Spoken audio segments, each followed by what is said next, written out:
How's it going, everyone? Welcome to Shifting Lanes. My name is Hanson. Thank you so much for tuning in. And for this video, you find me sitting in the 2021 Toyota Sienna. And I'm here to share with you my likes and dislikes about this all-new hybrid minivan from Toyota so that you have a better idea before you buy. And make sure you stick around all the way till the end to hear my overall recommendations. And if you haven't already, please hit that subscribe and notification buttons so that you can be notified anytime we make a new video. And on to the review. The 2021 Toyota Sienna is all new. It's been given a radical and bold new exterior, a more modern and car-like interior, and a hybrid-only powertrain. The minivan market isn't very big, and with Toyota's latest redesign, you might just be looking at one of the best minivans you can buy today. Now let's first start with the bold new exterior. Up front there is a massive grille that's reminiscent of their Camrys, Avalons, and also their new Venza. There are two styles to the front bumper. I currently have the Limited model, but if you go for the sportier looking XSE trim, you can get a more aggressive looking face with fake brake ducts flanking the grille. Now looking at the side profile, the new Sienna is unmistakably a minivan, but it has received very stylish character lines and bulging haunches that makes it look very similar to the new Toyota Highlander. And if you look really hard, maybe a bit of the new Toyota GR Supra as well. There's even a very modest side skirt for you fans of sporty modified cars. And out back you see more Toyota design signatures and even more resemblance to the Supra, like the teardrop extension on the taillights and this very modest integrated spoiler. If you go for the XSE trim, you'll find a unique rear fascia as well, and there's just a lot going on back there. Out of all the minivans you can buy right now, this is certainly the least boring and quirkiest looking one. Moving to the inside, you'll find that the interior has been drastically redesigned and it feels a lot more car and SUV-like, thanks primarily to this faux transmission tunnel. Now it does cut some of the interior space out from the front row, but you still have a pretty generous storage area underneath, but it's just a little bit tougher to use because you have to side load everything. So it might seem a bit more cramped in the first row compared to other minivans, but you do gain better ergonomics this way. For example, the gear shifter is in a more traditional sedan-like position, so it's much more comfortable to hold. And up here you'll also find 4 cup holders, 2 of them placed right beside the gear shifter, which I think is the optimal location. And back here, I like the storage area because of a couple of design features. First, this door opens up to the side, and it's also independent of the armrest itself. So you could keep this area open while still having your armrest available to you. Typical armrest designs have a lid that opens up to the back, so you can't keep it open because that lid is just going to flop back and forth. And I also like the fact that since this can be kept open, the people in the second row can also reach up here to access the items that you've stored in here. Looking forward, the Sienna's new dash reflects the design of their other cars and SUVs. And up here, you'll find this 9-inch infotainment screen propped up like a tablet. The performance is pretty decent. And like most new cars, it comes with Apple CarPlay, Android Auto, and Amazon Alexa. And there's also a built-in Wi-Fi in there as well. And right below that, the climate controls are very minimalist and blends in real well with the rest of the interior, and it makes the overall look more futuristic and clean. This is a huge change from the old Sienna, where the center console, albeit very functional, lacked any semblance of style. The instrument cluster also looks pretty good. The Sienna being sold as a hybrid only, the gauge looks a bit different than what you normally see in traditional cars. The right gauge is your speedometer, and the left gauge, instead of it being a tachometer, it explains what your hybrid system is currently doing, whether it's using battery power, using the engine, or charging the hybrid system. I'll explain how this hybrid system works towards the end of the video. Now moving to the second row, here's where the Sienna flexes its minivan chops. And just like most minivans, the doors are powered and can be easily moved at the touch of a button. You can also open it up here and also close it from up here as well. The second row captain's chairs aren't removable or stowable, which is kind of a bummer because you could do that in some other minivans.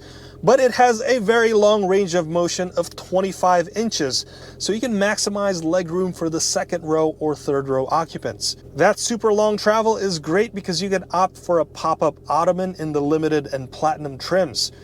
And this example that I'm testing comes equipped with the $1,900 entertainment package. So there's an 11.6-inch 1080p flip-down screen with an HDMI connection and a 1500-watt inverter back here. And since this flip-down screen is going to block the image from this rear view mirror, you can get access to the feed of the rear view camera by the flip of a switch.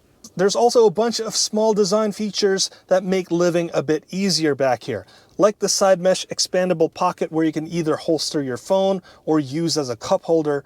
There's also a built-in sunshade, USB connections, and also more cup holders on the door card and the center console. As for the third row, here's another clear benefit to having a minivan.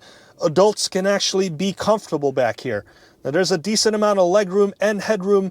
It might be a bit tight for 3 full-grown people to sit back here, but 2 adults can easily survive a very long road trip. You'll also find some nice design features back here, like a small sunshade, some USB plugs, cup holders, vents, and there's also a headphone jack and volume controls back here if you want to listen to what's playing on the screen.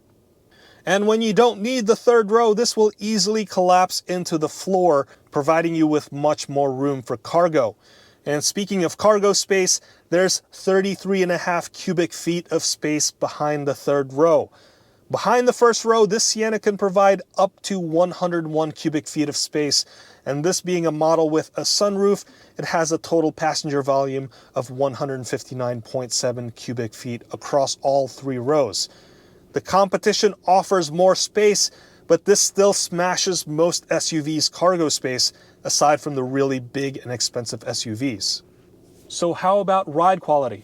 For your everyday commuting purposes, this minivan rides really nicely. This is built on the TNGA-K platform, which is shared across a bunch of other Toyota vehicles, like the Toyota Camry, the RAV4, and the all-new Venza. These new cars are designed on a stiffer chassis with lower center of gravity, and for a minivan, this drives really comfortably, and I would readily take this on a long road trip. Ride quality isn't only nice for the front row passengers, but like I mentioned before in the second and third row usability, it's a very nice ride for them as well. Power-wise, this is powered by a 2.5-liter 4-cylinder engine with a couple of electric motors giving you the hybrid capability. This all-new Sienna only comes in a hybrid powertrain, so if you were hoping for a meaty V6, then you're going to have to go with other brands. It won't have the same type of straight line capability as other minivans, but I think you'll find it enough for whatever you throw at it. Combined, there's a net 245 horsepower out of the entire hybrid system. Just for comparison, the Honda Odyssey offers a 280 horsepower V6. The Chrysler Pacifica can come in a 287 horsepower V6, and the Kia Sedona offers a V6 that makes 276 horsepower. Despite the lower horsepower figures, I do like a couple of things about this Toyota hybrid system. First of all, the engine. This one's equipped with Toyota's D4S fuel injection system. That basically means it has both port and direct injection. So you get the best of both worlds. You get the efficiency and extra torque from the direct injection, and the port injection also keeps your intake valves a bit cleaner from carbon buildup, so you get better reliability and longevity. As for Toyota's hybrid system, they've been making hybrids for the longest time, and they've been expanding it to include more models. In fact, they currently have 10 models that have some sort of hybrid powertrain. And all of them have the same framework in that the engine, instead of it being attached to a traditional transmission, that is connected to what they call a power split device, which is basically a planetary gear set. And that is attached to 2 motor generators. One of them is connected in line with the engine, and that acts as your starter, and the other one is connected to the front axle. Now, what all of that means to you as a driver is that the system can seamlessly switch from just purely using the battery to just purely using the engine, or a combination of both, and it can also recharge the battery during certain driving scenarios, like when you're slowing down or when you're going downhill. There's also an EV mode button in here, and that forces the minivan to just withdraw power from the battery. But there is a speed limit associated to this, and I believe you can only use it about 23 miles per hour or slower, so it's appropriate for when you're moving around in the parking lot. And as for the starting and stopping of the engine, it's really hard to notice when you're driving around. You'd have to really use your ears or peek at the power meter to really see what's going on with the engine. I like how it can be dead quiet at a stoplight, and when the engine needs to kick back on, it's not as abrupt as those other cars with the auto start-stop features. So overall, the hybrid system is really impressive, and it's much better compared to the systems found in their Priuses 20 years ago. As a result, the mileage is an impressive 35 miles per gallon combined. That is the best mileage in any minivan. Second place being the Chrysler Pacifica plug-in hybrid, because that returns on average about 30 miles per gallon. But it really depends on how you drive that minivan, because that has a 32-mile electric-only range. So as long as you keep topping it off at your house, you can actually produce up to 82 mpge. That is the electric miles per gallon equivalent for any hybrid or electric vehicle systems. As for my overall recommendations, if mileage is important to you, then the Toyota Sienna is an easy recommendation, just by the fact that most minivans don't offer a hybrid model. Again, the only other alternative is the Chrysler Pacifica plug-in hybrid, which also has a lot of awesome things about it as well. As for power, it isn't as great as the alternative. So if you're planning on racing other minivans, you're better off going with the other brands with their V6 engines. If you need to tow stuff, this one is rated at 3,500 pounds, and that matches what the Honda Odyssey can do. And if you need all-wheel drive, the Sienna has it, and that's achieved by adding an extra electric motor that solely drives the rear axle. And the best part about that is you don't get a miles per gallon penalty by having an all-wheel drive system. Now, what do I mean by that? Well, in traditional all-wheel drive cars, you have to get the power to the other axle somehow, and that's usually done by an extra drive shaft that connects the front and rear axles together.